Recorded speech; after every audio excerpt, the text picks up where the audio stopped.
Love KZ, mama. Love KZ. You know, was like, yeah. I think the worst thing that can happen to you, especially if you're not Zulu and you happen to be dating someone who's Zulu, especially a woman, and then maybe your vendor or your songa, and then you rock up. And I'm like, Shinaba. Oh, Shinaba. You must say,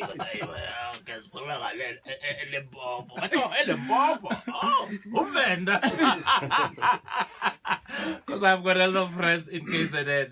So going to Umlazi is always dramatic when I get to meet the entire family. You know, when they start asking names, where are you from? Hey, Takaselo Saga.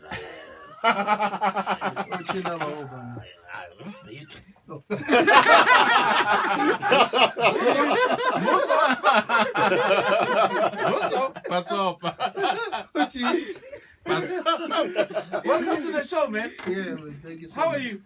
I'm kicking, and you? Well, I'm on the squad. You know, I always envy people who always have company because, I'm always alone. When I do gigs, I'm alone. So promoters will come and look at the cupboard. Oh, man. Okay. So what are you going to drink? What? How? You don't even drink alcohol. I'm like, I'm the cheapest DJ around. Celebrator, because if I had brought my crew, they're going to ask for all sorts of things, or champagne. Yeah. So, listen, part of our African identity is expressed, through music. So, Mbuso Khoza founded KZN Heritage Ensemble, which is a musical group focused on African indigenous music. He's in the studio with us. So we're talking about beards today on the show, asking ladies, do they prefer guys with beards or not? And you've got quite an impressive njebe, lapo. And there's a term for njebe, ne? Yeah. What is it? It's salt and pepper. Salt and pepper. Salt and pepper. Salt and pepper. Yeah. And so that's what we're talking about. And of course, you've got a quite impressive one. Is there a term for men who don't have beards in this zone? Because Africans like. No, there can't be a term. No, there can't be a term. But they usually say if your dad doesn't have a beard, it means you've got two moms. Huh?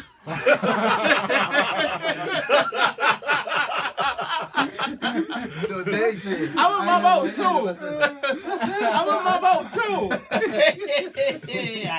This is the first. This is the first. So, for those who don't know who Mbuso Khoza is, please tell us briefly who you are. Because Lelo knows so much about you. I think we have to talk at this guy. Jesus.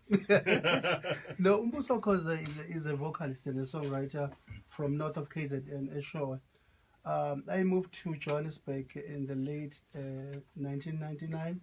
I started to work as a backing vocalist for Sipokazi, Thandiswa Mazwai, and Sibongile Khumalo, Themba Nkiza.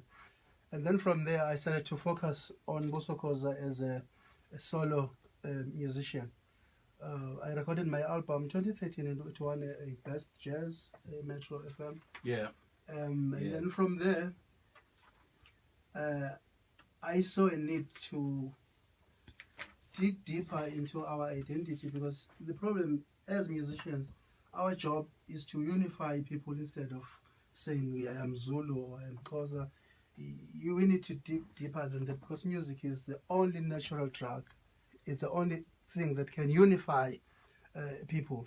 And I also opened my mind into other genres. I did a song, a dance song. Maybe you've heard it. House song. Umanga ko wena langa lo shone mean, something like that. Oh, so mind you're showing off. You're showing off. But you sing all the time. Let the man sing too. I sing is showing off. There's a big difference there. Okay, I'm listening. Yes. So, and then from 2013, I started a research on the music called Amaubo. Yeah. So, if you check, if we can date our history from Untu, which is the reason why we are called Abantu today, who was a son of Ham. Ham was a son of Noah. So, and then there's Luzumane, Umguni, Malandela, and some of our forefathers who went to other parts of Africa. Others are called Tsonga, others are called Amantunganguni. Amantunganguni are found in Free State. Yeah. So now, if you're looking at that history, as they were walking down in Nile River, that was called Tikihoni during the Bible times. So we realize that music connects us. If you listen to Amashangane singing, you can point out some similarities to our music.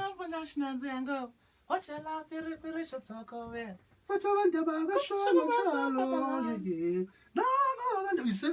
Yeah, You see? yeah. You see? So why would I look down on you just because of Definitely. You see? Definitely. So the reason why we came today with the KZN Heritage Ensemble is to celebrate our Africanness, saying, let us be proud of who we are, because there is a huge difference between tolerating difference and accepting difference. And if you check, colonial system taught us to tolerate our differences, not to accept each other. If I should look forward to learning about your culture, not saying, "Oh,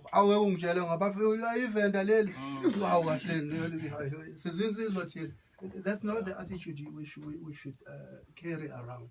So tonight at Joburg Theatre, we will be presenting something called Ijadu Africa. Ijadu in Zulu, it's a ceremony. When you're getting married, there's a party at home in Zulu, we call it Ijadu. So everyone come together and sing. So tonight we'll be presenting the music from the times of King Cetshwayo and the times of Nelson Mandela, because it's his centenary this year. But the reason I chose King Cetshwayo, he was banished in Cape Town and arrested in a fort there by the British. And Nelson Mandela, the same thing, he was arrested there. So whilst he was arrested, there were songs that came out of that era, like Sussex and go 4 o'clock, Sokululu Mandela, Mandela, Sokululu Mandela, Mandela, way, Glenn Lewis. I'm looking at you. I think of 1991. That is such a nice song. Nand. That's why I'm just looking at you. Oh. Yeah. No, I'll never come back. Okay. I'll never come back. But then, our indigenous music, Yeah. how do we promote it, get people to appreciate it, make the youth love it, perform it, and not be embarrassed? I think we need to have a logical explanation on our traditions. Firstly, we need to go through a period of, what do we call it, a correctional history.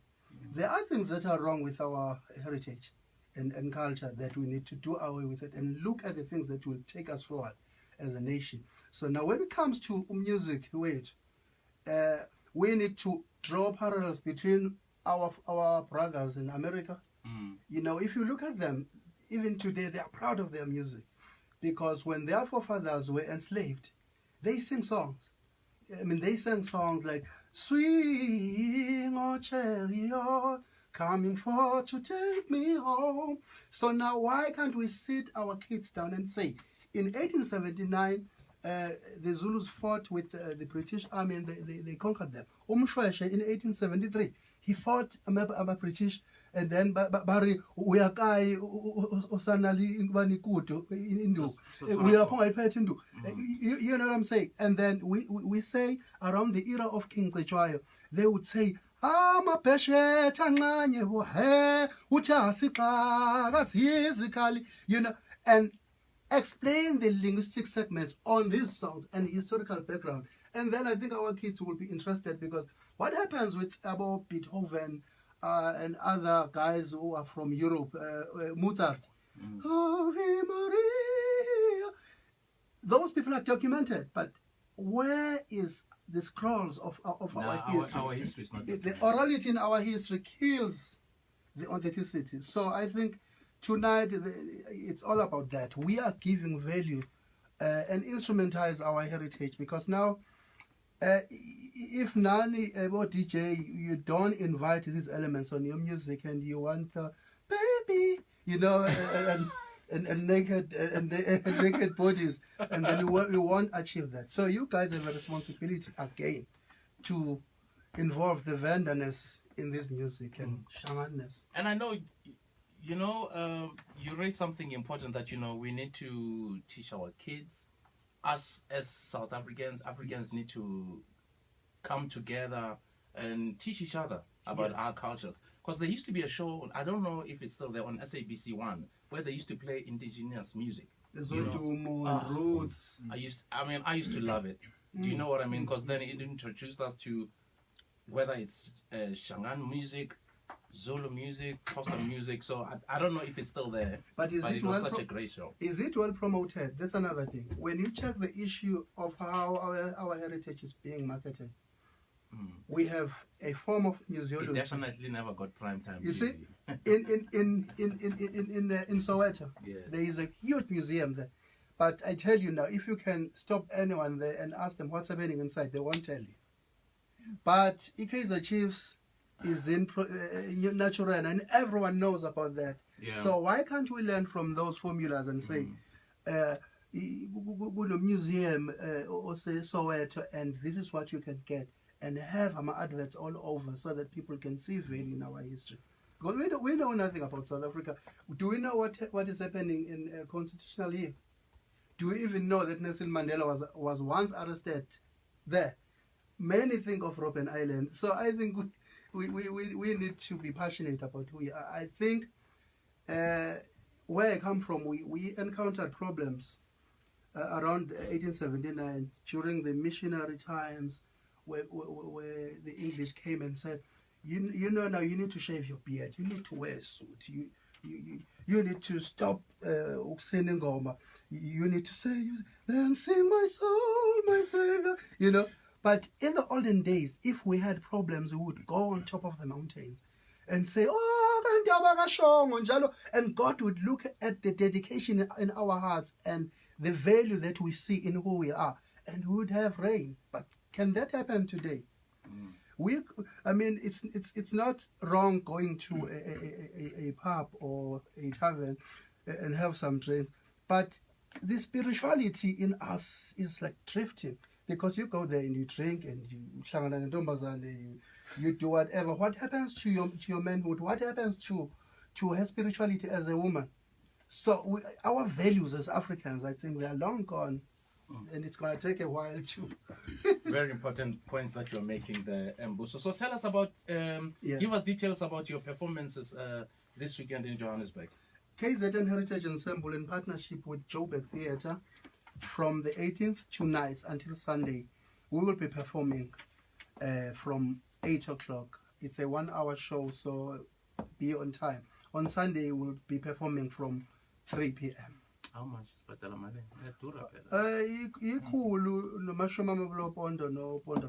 who are listening, this is not Khoza.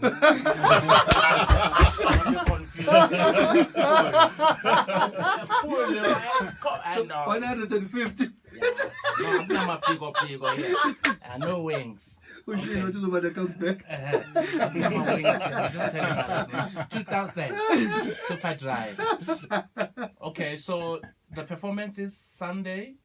Tonight until Sunday. Tonight until Sunday. Thank you so much. Hey, where's that song? So we'll wrap up the interview with your house song. So Thank